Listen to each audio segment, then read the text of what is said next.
चलो nucleus lecture 01 बड़ा interesting chapter है भाई। एटम में मज़ा है ना, उससे दुगना मज़ा न्यूक्लियस में आता है। लेकिन इसका कंडीशन ये है कि न्यूक्लियस चैप्टर में ज़्यादातर इन्फॉर्मेशंस है, पूरे चैप्टर में इन्फॉर्मेशन है। आपने न्यूक्लियस कभी देखा नहीं अपनी नज़रों के सामने, तो जितना भी सेंटेंस लिखा है थ्रू आउट द चैप्टर वो सारा अलग अलग साइंटिस्ट के रिसर्च के बेस पे बनाया गया इन्फॉर्मेशन है। जैसे चैडविक ने क्या किया था, रुदरफोर्ड ने क्या किया था, उनके एक्सपेरिमेंट्स के रिजल्ट्स लिखे हुए हैं। तो हमको इन्फॉर्मेशंस को मगअप करने का सोचते ज़्यादातर बच्चे कि न्यूक्लियस को मगअप कर डाले, लेकिन मगअप नहीं करना है, हमको पूरा समझ के करना है। उसको इन्फॉर्मेशन के तौर पे नहीं देखना है, वो सारा इमेजिनेशन हम लोग करेंगे इधर, ठीक है। एक एक लाइन पे हम लोग अच्छे से डिस्कस करेंगे। तो न्यूक्लियस मेरे तरीके से पढ़ोगे तो बहुत ईजी है। कुछ बच्चे तो ऐसे थे लास्ट ईयर जो स्टार्ट टू एंड पूरा चैप्टर एक ही लेक्चर में बोल गए थे, इतना अच्छे से समझे थे। पूरा चैप्टर स्टेज पे खड़ा किया, बोल गए यस फ्रॉम हियर फ्रॉम, पूरा चैप्टर बोल गए। इतना इजी है न्यूक्लियस, ठीक है। न्यूक्लियस में सबसे पहले व्हाट इज न्यूक्लियस, इंट्रोडक्शन। चलो व्हाट इज न्यूक्लियस।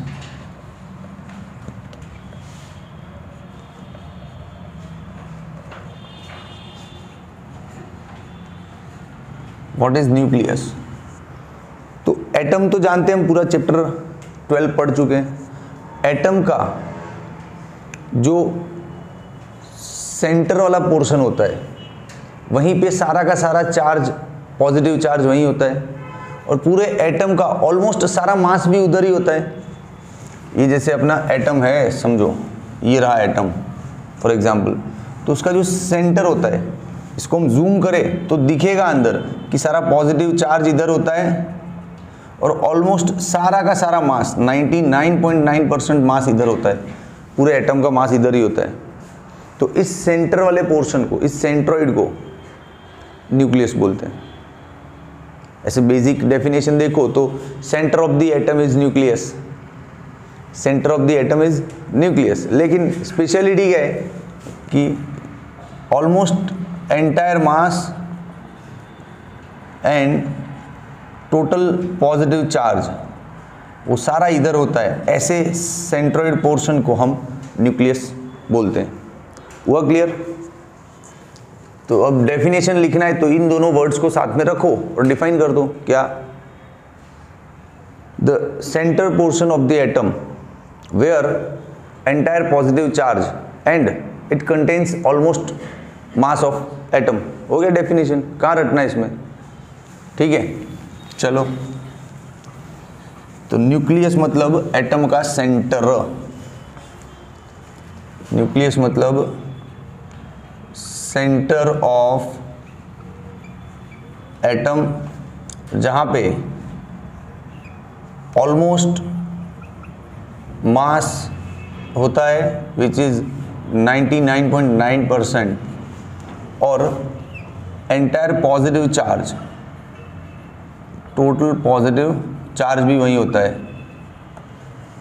इसको बोलते हैं अपन न्यूक्लियस। अब न्यूक्लियस और एटम की साइज का कंपैरिजन सोचो आप। ये अपन जिस हॉल में पढ़ रहे हैं ना, भी इतना बड़ा हॉल है कि नहीं, है कि नहीं। इस पूरे हॉल को एटम समझो। इस पूरे जो अपना ये स्टडी हॉल है जहां हम पढ़ रहे, मेरा क्लास चल रहा है, इस पूरे बड़े हॉल को आप एटम समझो।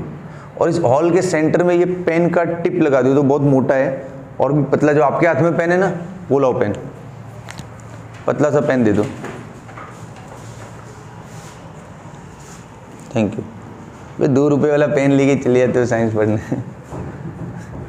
ठीक है, चल दोस्त, यूज एंड थ्रो वाला पेन है ना, ये खत्म होते ही फेंक देने का, रिफिल नहीं होता है, ठीक है। ये पूरा हॉल सपोज एटम है, हॉल के बीचों बीच जाके खड़े हो जाओ, और ये जो पेन का टिप है ना, ऊपर का पॉइंट इतना छोटा होता है न्यूक्लियस।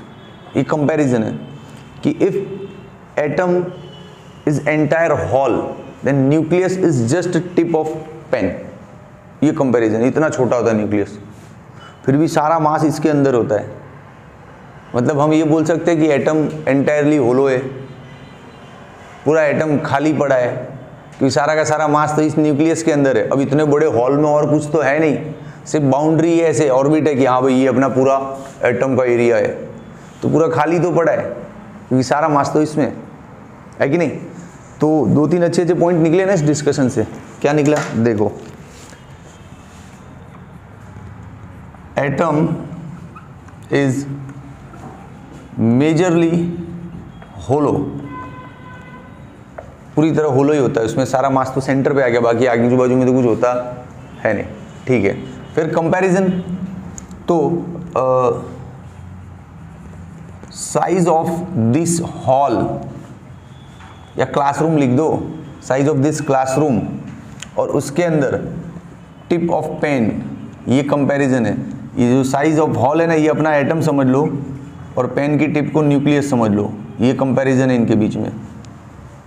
मतलब हम ये बोल सकते हैं कि न्यूक्लियस के सारे dimensions are very small as compare to the dimensions of atom.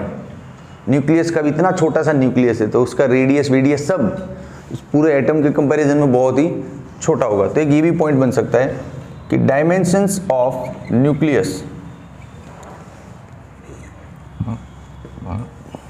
ये जाम हो जाता है स्पेलिंग दिमाग में, dimensions of nucleus are very very less than as compare to the dimensions of atom. इसका एक जीता जागता प्रूफ भी मिल सकता है आपको। देखो एटम का रेडियस क्या होता है, रेडियस ऑफ एटम 10⁻⁻10 के ऑर्डर का होता है। न्यूक्लियस का रेडियस तो वो रूथरफोर्ड के जो अल्फा पार्टिकल का एक्सपेरिमेंट था ना, वहाँ से निकल के आया था न्यूक्लियस का रेडियस का अप्रोक्सीमेटली 10⁻14। हाँ, तो रेडियस ऑफ न्यूक्लियस इज 10⁻14। चलो अब दोनों का वॉल्यूम कंपेयर करते हैं। Volume of atom and volume of nucleus. चलो एटम और न्यूक्लियस को हम स्फेरिकल मान लेते हैं, तो वॉल्यूम का फॉर्मूला लगेगा 4/3 πr³। रेडियस किसका, एटम का, 4/3 πr³। रेडियस किसका, न्यूक्लियस का, ये कैंसिल। एटम का रेडियस 10⁻10, न्यूक्लियस का रेडियस 10⁻14, तो हो गया 10⁻⁴³ 10⁻12। ये रिलेशन है, volume of atom is equal to 10⁻12 times of volume of nucleus, है कि नहीं। दास कितना बड़ा है एटम, समझो न्यूक्लियस के कंपैरिजन में। मैंने आपको ये क्लासरूम और पेन की टिप का एग्जांपल दिया, वो तो फिर भी कम पड़ रहा है, देखो अब कितना बड़ा है। क्लियर। तो न्यूक्लियस के इंट्रोडक्शन पे इतने पॉइंट बन रहे हैं, these all are easy points ना, एक टाइप का इंफॉर्मेशन है जिसको हमने थोड़ा इमेजिन किया है, ठीक है। चलो, तो न्यूक्लियस एटम के सेंटर को बोलते हैं, ओके। वहाँ पे एटम का सारा मास होता है और वहीं पर एटम का सारा पॉजिटिव चार्ज भी होता है। ये हो गया इंट्रोडक्शन।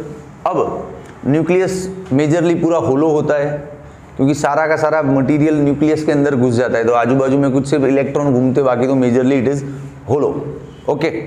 फिर ये क्लासरूम का साइज और क्लासरूम के बीच में पेन का टिप रख दो, ये कंपैरिजन है न्यूक्लियस और एटम के साइज का, ठीक है। तो न्यूक्लियस के डायमेंशंस बहुत छोटे होते हैं as compare to the atom. फिर एक कैलकुलेशन डाल दिया, तो क्या है, थोड़ा थियरी 2 मार्क्स में अच्छा लगेगा ना, वॉल्यूम वाला पोर्शन डाल दिया, खत्म, कहाँ टफ है। Clear, okay. चलो स्क्रीनशॉट ले लो। अब एटॉमिक मास पे डिस्कशन करते हैं, पहले इसका स्क्रीनशॉट चाहिए आपको, ले लो। यू सिट डाउन, कल से पढ़ के आया करो, ना खड़ा रहना पड़ेगा पूरा लेक्चर। क्वेश्चन 2, अब एटम के मास पे एक छोटी सी डिस्कशन है। चैप्टर पूरा न्यूक्लियस का है, लेकिन एटम का मास जानना जरूरी है, तो वो आगे की थियरी में हेल्प करेगा, ठीक है। चलो, एटॉमिक मास भी बोलते हैं आप इसको, एटॉमिक मास। इसकी डेफिनेशन या वैल्यू और यूनिट दोनों पे डिस्कशन करते हैं। चलो, डेफिनेशन, वैल्यू, कंपैरिजन, छोटा छोटा सब डिस्कशन करते हैं, बेसिक जो भी फंडामेंटल डिस्कशन है। एटम का जो मास होता है ना, उसको किलोग्राम में लेना कन्वीनियंट नहीं है। किलोग्राम बहुत बड़ा यूनिट है, समझो। आप समझो अभी 5 ग्राम भी मटेरियल होगा तो उसमें करोड़ों एटम्स होंगे यार। If you have 5 grams of material then it will contain crores of atoms. तो फिर वो ग्राम से भी बहुत छोटा है, तो किलोग्राम, ग्राम ये सब कन्वीनियंट यूनिट नहीं है। तो एटम का मास लेना है तो कुछ नया यूनिट चाहिए, ठीक है ना। तो पहले तो लिख दो kilogram is not suitable, convenient नहीं है, सुटेबल नहीं है, ठीक है। तो ऑप्शन क्या है, AMU is the new unit to measure the mass of atom. हम अपनी चीज़ों को जनरली किलोग्राम, ग्राम में मेजरमेंट करते हैं, लेकिन एटम का मास करना है ना कि भाई कितने है, तू कितना किलो है, तो उधर किलो नहीं चलना है, उधर एटॉमिक मास यूनिट चलना है। क्या नाम है इसका पूरा, atomic mass unit, atomic mass unit. अच्छा, इसका दूसरा भी नाम है यूनिफाइड मास यूनिट भी बोलते हैं, यूनिफाइड मास यूनिट। और इसका सिंबल क्या है, यू। जैसे किलोग्राम पूरा लिखते हो लेकिन सिंबल लेते हो ना केजी, वैसे इसका सिंबल क्या लेना है, यू, ठीक है, ओके। अब ये 1 यूनिट, अब इसको हम शॉर्ट में यूनिट बोलेंगे। 1 यूनिट मतलब होता कितना है, 1 यूनिट मतलब होता कितना है। जैसे हमको कुछ चीज़ों का अंदाजा होता है ना, बोले 1 डजन कितना होता है, तो बोलोगे sir 12 piece of banana is 1 dozen. 12 केला लेके आओ तो हम क्या बोलेंगे, 1 डजन केला लेके आए। तो कुछ तो अंदाज होता है दिमाग के अंदर। जैसे 1 लीटर बोलेंगे तो अपने घर में जो पानी पीने का लोटा होता है ना, ग्लास नहीं लोटा, तो लोटा लगभग आधा लीटर होता है, और लोटे से बड़ा जो तपेली होता है वो लगभग 1 लीटर होता है, जिसमें हमारी मम्मी दूध वगैरह लेती है। तो थोड़ा थोड़ा अंदाज हमको होता है लाइफ में कि पानी पीने का ग्लास है, it is almost 250 ml। General glasses की बात करो, किसी के घर में ग्लास इतना सा होगा तो 100 ग्राम आएगा भाई। मैं सामान्य लोगों के घर के ग्लास की बात कर रहा हूँ, ठीक है, गरीब आदमी हम लोग, ठीक है। तो ग्लास 250 ml का होता है लगभग, और जो लोटा होता है आधे लीटर के आसपास होता है। तो ऐसे कुछ ना कुछ हमको अंदाज होना चाहिए ना कि 1 यूनिट कितना होता होगा। तो देख बताता हूँ, अनएक्साइटेड कार्बन एटम ले लो, अनएक्साइटेड कार्बन का एटम ले आओ, उसका मास कर लो, उसके मास को 12 से डिवाइड करो, जो मिलता है वो 1 यूनिट जितना होता है। ये हो गया इसका बेसिक कंपैरिजन। समझ कि 1 यूनिट हमको किसको समझना है, अनएक्साइटेड कार्बन एटम का जो मास होता है उसका डिवाइड बाई 12 करो, जो मिलता है दैट इज योर 1 यूनिट। तो डेफिनेशन हो गया भैया, देख डेफिनेशन समझाता हूं भी, वैल्यू भी। Definition 12th part of mass of unexcited carbon atom is equal to 1 unit. हो गया डेफिनेशन इजीली। अब इसका मैथमेटिक्स करते हैं। चलो कार्बन एटम को ले लेते हैं। ये रहा कार्बन, कितना होगा कार्बन, 75 73, क्या होगा कार्बन अरे 12वीं में पढ़ते हो, शर्म करो। 6 12, हाँ ये होता है कार्बन। अनएक्साइटेड है, मतलब कोई कहीं गया नहीं है, इलेक्ट्रॉन इधर उधर कूदा नहीं है, ठीक है। ये हो गया कार्बन। अब इस अनएक्साइटेड कार्बन का मास क्या होता है पता है, 1.99 26 47 10⁻⁻26। 26 2 बार आता है, देखो ये रट्टा मारने की ट्रिक है। 26 2 बार आता है, इधर भी और इधर भी। ये है कार्बन 6C12 का मास। अब 1 यूनिट मतलब mass of 6C12 divide by 12, यही था डेफिनेशन। ये ले आओ मास 1.992647 10⁻26 डिवाइड बाई 12 कर दो। इसको डिवाइड बाई 12 करोगे ये पूरा आंसर सेट हो जाएगा 1.66 इंटू 10⁻27 kg। ये हो गया 1 यूनिट। बोलो क्या बोलते हो। अच्छा ये तो पहले देखा हुआ है, किसी को याद है किसका आंसर है? Very good very good, proton का मास है ये प्रोटॉन के मास जितना है ना, हम बहुत एक्यूरेसी से ले आज के ज़माने में, तो मॉडर्न टेक्नोलॉजी के अकॉर्डिंग प्रोटॉन का मास ये मिल रहा है 1.67, और भी एक्यूरेट मिल रहा है, लेकिन हम इसी को लेते हैं ना, अपने इतने इलेक्ट्रोस्टैटिक्स के चैप्टर वगैरह पढ़े, हमने प्रोटॉन का मास यही लिया है, तो which is equals to mass of proton, simple, ये हो गया 1 यूनिट।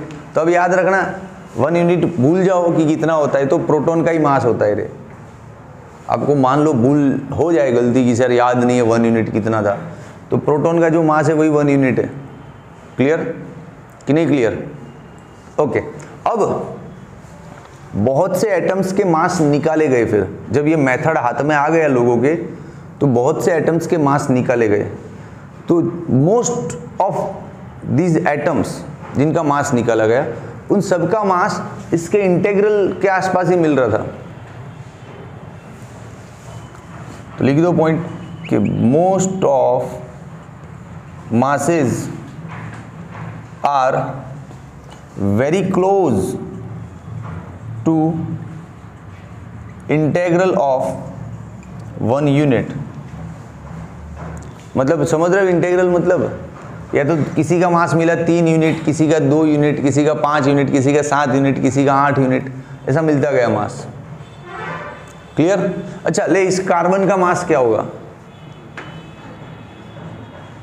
फंसा, 12 यूनिट यार, 12 यूनिट। 1 यूनिट मतलब कार्बन का 12वां हिस्सा, तो carbon is already 12 times of that, तो कार्बन का मास क्या मिला? 12 यूनिट। समझा कि नहीं आप लोग? पक्का? सीरियसली? चलो एटॉमिक मास पे बात हो गई अपनी। अब एक और नया वो है स्पेक्ट्रोमीटर, मास स्पेक्ट्रोमीटर। ये क्या वर्ड है भाई? ये आता है बहुत, ये इंस्ट्रूमेंट है।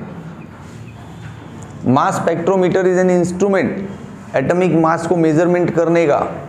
जैसे दुकान पे नहीं लगा होता किराने की, वो क्या बोलते हैं उसको, वेट स्केल, जिसमें एक साइड 500 किलो 2 किलो का वो रख देते हैं वेट, और दूसरी साइड रख देते हैं शक्कर, देखो इक्वल हो रहा है, ले जाओ शक्कर। तो ऐसे ही एटम का मास वैसे वेट स्केल में नहीं निकालते हैं, उसके लिए जो इंस्ट्रूमेंट है that is your mass spectrometer. तो एटॉमिक मास पे डेफिनेशन हो गया, वैल्यू ले आए, यूनिट पे बात हो गई, खत्म। अब इसका 2 मार्क्स मिल जाएगा एग्जाम में, बोलो कहाँ तकलीफ है? और ये जो हम प्रोटॉन का मास बोल रहे हैं ना, इसको हाइड्रोजन मास भी बोल सकते हैं। Yes, mass of hydrogen, hydrogen the simplest atom 1H1, तो ये एक ही यूनिट है ना हाइड्रोजन। हाइड्रोजन का मास क्या है? एक ही यूनिट। ठीक है कि नहीं है? पक्का? अब थियरी तो खत्म हो गया, लेकिन आउट ऑफ द एग्जाम यहाँ पे लिख सकता हूँ। थोड़ा मेरी ओर से मेरा ज्ञान आपको बांटता हूँ कि मास का चक्कर क्या है, थोड़ा ज्ञान आपको बांटता हूँ जिसकी हमको थियरी में ज़रूरत नहीं है, लेकिन कंसेप्ट क्लियर हो जाएगा एकदम। देखो, आपको न्यूक्लियस कैसे रिप्रेजेंट करते वो पता है? जैसे कोई भी न्यूक्लियस है एक्स, न्यूक्लियस को बोल दिया अपन ने एक्स।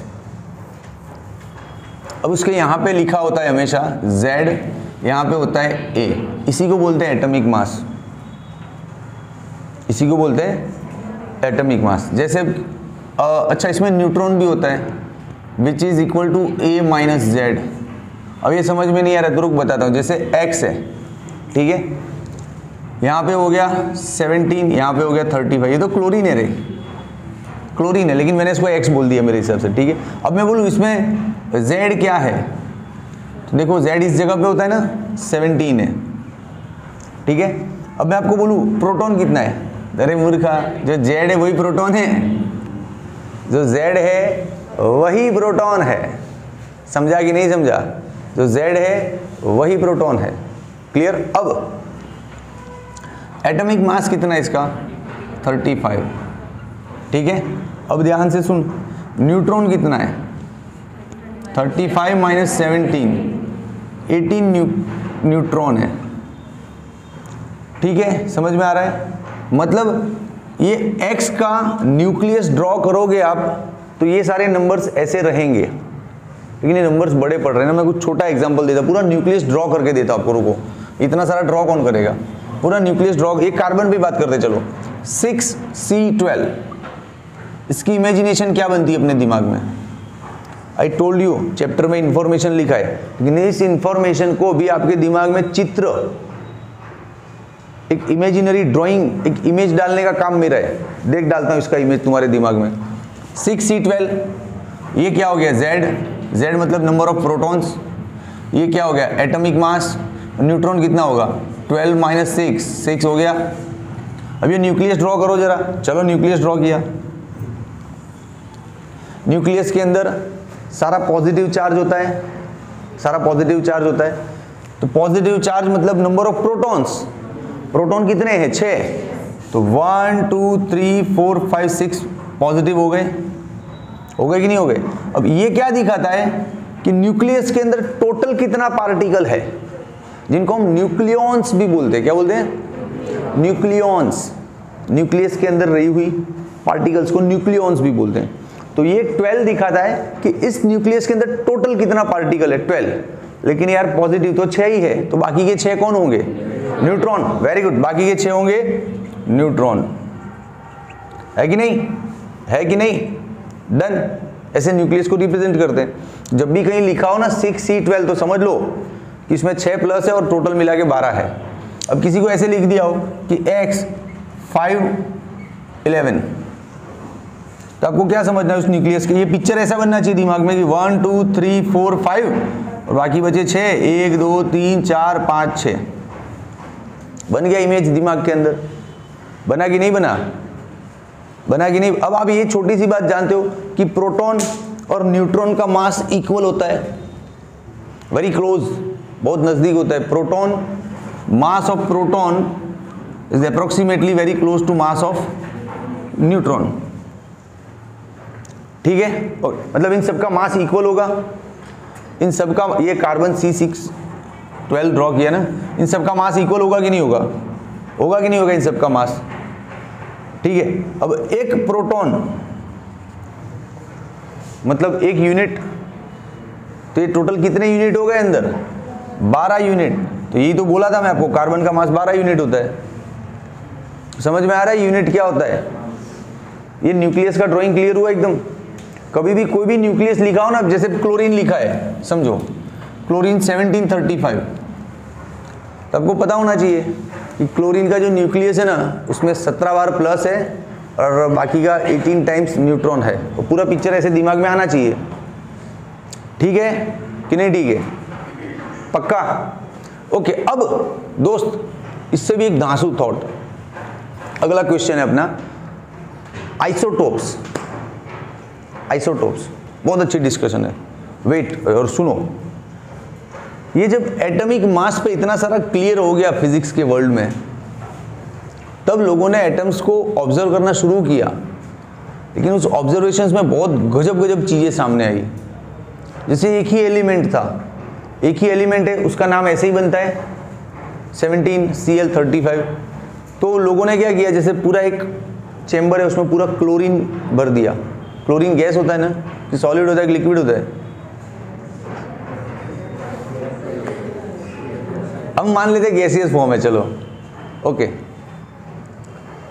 तो क्लोरीन भर दिया पूरा का पूरा। अब उस क्लोरीन के सारे एटम्स को निकाल के ऑब्जर्व किया गया। एक को निकाला, अबे तू 35 है, जा बैठ। दूसरे को निकाला, अबे तू तो 34 है, बैठ इधर बैठ।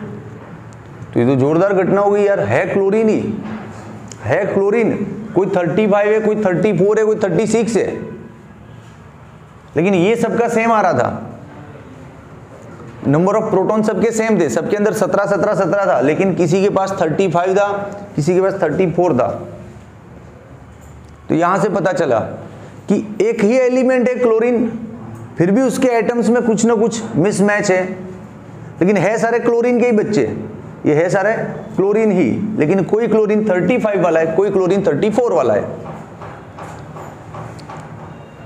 तो इन सबको नाम दिया गया आइसोटोप्स, कि they all are atoms of single element but they have different atomic mass.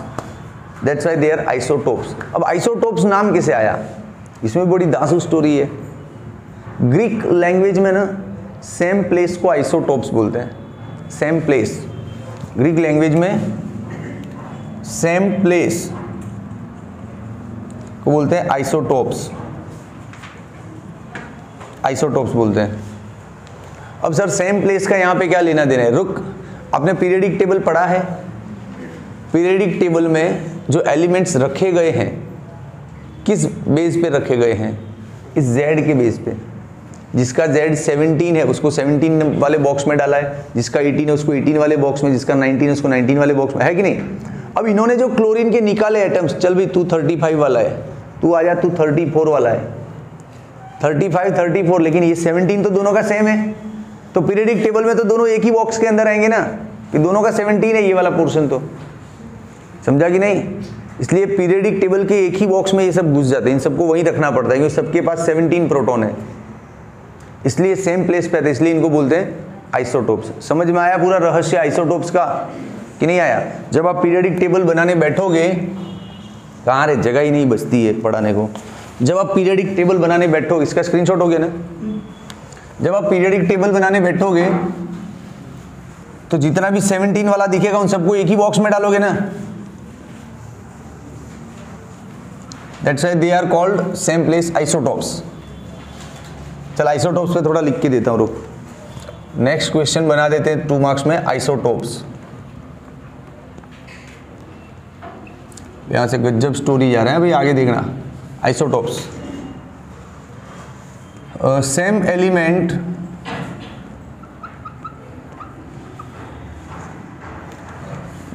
Having different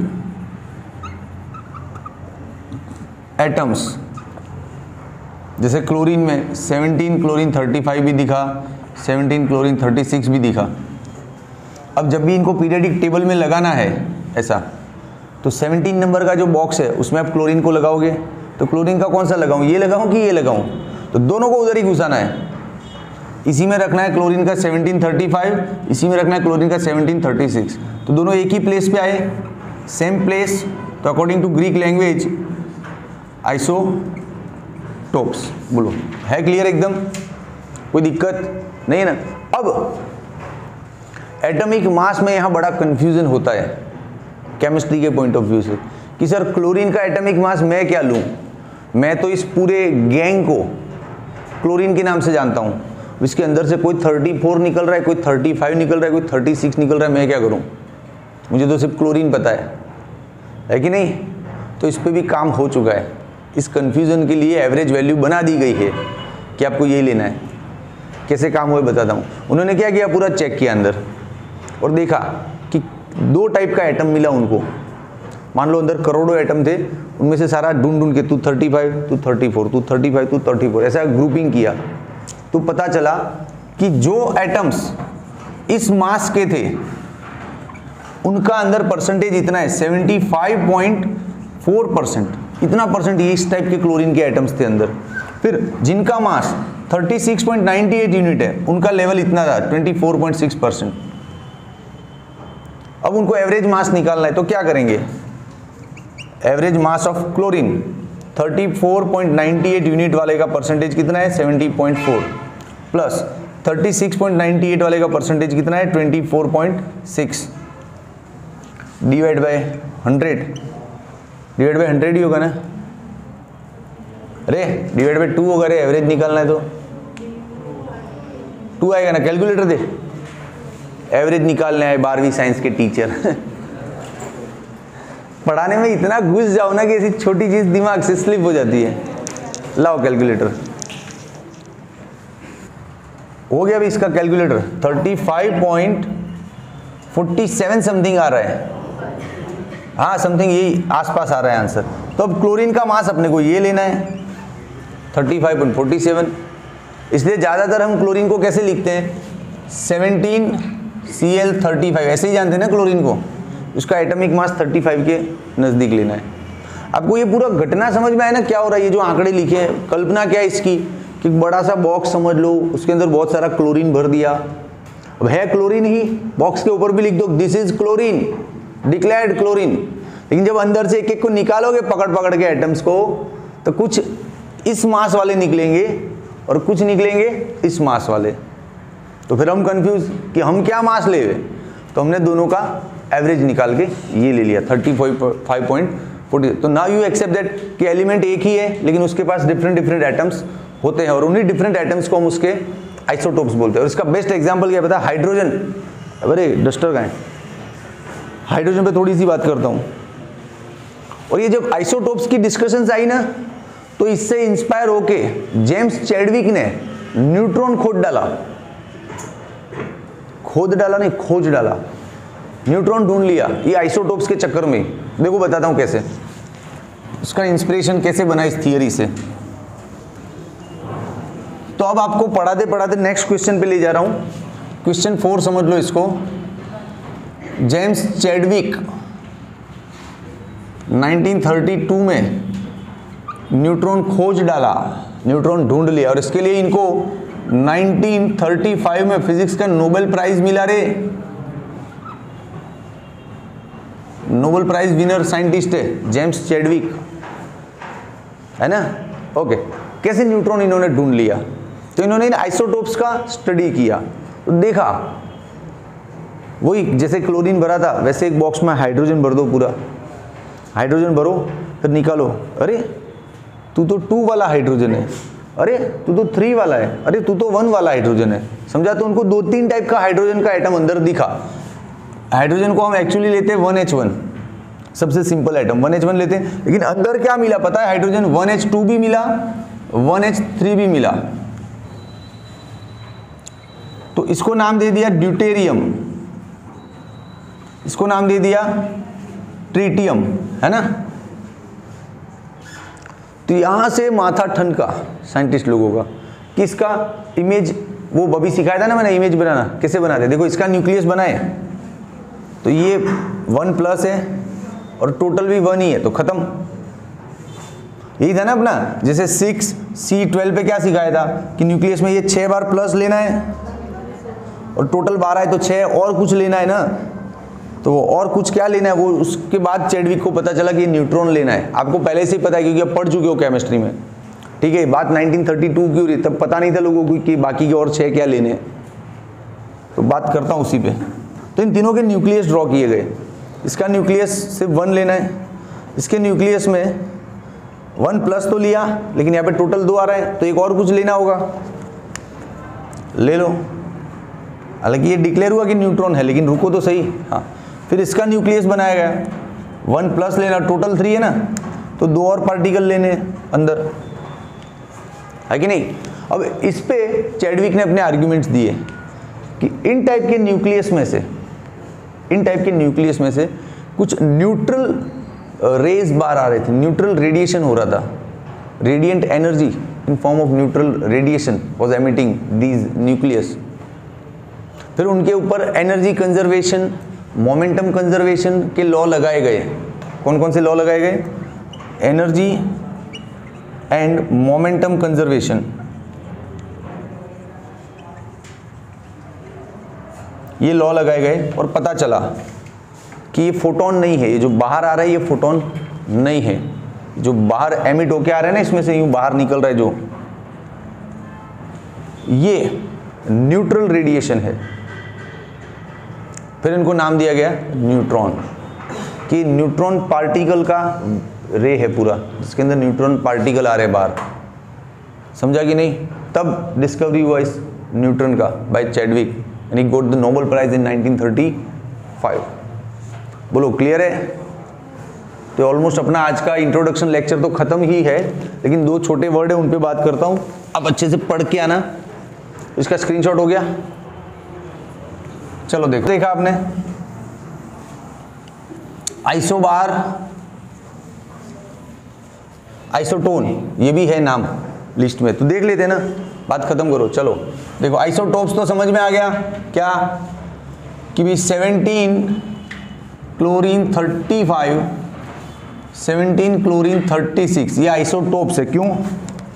क्योंकि इनका Z इक्वल है, जिनका Z सेम टू सेम होता है उनको बोलते हैं आइसोटोप्स। डन। फिर एक और नाम आता है आइसोटोन। आइसोटोन न है ना, तो इनके न्यूट्रॉन इक्वल है। समझ में आ रहा है रट्टा मारने का ट्रिक? आइसोटोन न, तो न मीन्स न्यूट्रॉन इक्वल है इनके। अब न्यूट्रॉन इक्वल का एग्जांपल दूं आपको, जैसे मर्क्यूरी है, Hg क्या होता है मर्क्यूरी ना, मर्क्यूरी 198 एंड 80। फिर है Au, Au मतलब क्या होता है रे? गोल्ड, सोना, बहुत महंगा मिलता है। Au 79 197, ये दोनों आइसोटोन है क्योंकि इन दोनों के न्यूट्रॉन इक्वल है। बताऊं न्यूट्रॉन कैसे पता चलेगा? इसमें से इसको माइनस करो, इतने न्यूट्रॉन है अंदर, इसके अंदर कितना न्यूट्रॉन है? 17 में से 9 गया, 10 11 12 13 14 15 16 17 8 118 हो गया न्यूट्रॉन। तो दोनों का न्यूट्रॉन सेम है, इसलिए इनको बोलते हैं आइसोटोन। से भी एक एग्जांपल याद रख लो, काम आएगा कहीं ना कहीं। न्यूट्रॉन सेम, ठीक है। अब एक थर्ड और है आइसोबार। आइसोबार, बार मतलब बाहर वाला रे, ऊपर वाला। ये रट्टा मारने की ट्रिक है। मेरे को तो केमिस्ट्री आता नहीं था 12वीं तक ढंग से, मुश्किल से मर के पास हुआ था 12वीं में। अब कितने सालों में हुआ था वो याद नहीं है, लेकिन केमिस्ट्री फाइनली पास कर लिया था। बहुत सारी कोशिशें करके केमिस्ट्री को पास कर लिया था। ये बार में ऐसे रटता था कि आइसोटोन न मतलब न्यूट्रॉन सेम, आइसोबार, बार मतलब बार वाली चीज सेम। बार वाली चीज मतलब ये देखो, जैसे 1H3 और 2He3, इन दोनों का बार वाला पोर्शन सेम है ना, मतलब एटॉमिक मास सेम है, तो उनको बोलते हैं आइसोबार। देखो ये ए वाला पोर्शन दोनों का सेम है, ए सेम टू सेम, यस। तो बच्चा पार्टी, मेरी तरफ से very first lecture on nucleus presentation is over now. आपको कुछ पूछना है, कुछ भी कंफ्यूजिंग नहीं लगना चाहिए, और ये इंफॉर्मेशंस ऐसी होनी चाहिए जो हमको याद रहे हर वक्त। इनको बार बार पढ़ना नहीं होता है, समझना होता है, ठीक है। तो निकले अगले लेक्चर में सारा पढ़ के आना। ये एग्जाम्पल्स तो खास पूछता ही हूँ मैं हर लेक्चर में बच्चों को, और फिर डांटता भी हूँ, बहुत खतरनाक डांटता हूँ मैं, डरना आप लोग मेरे से, I am very dangerous teacher, ठीक है। चलो बाय।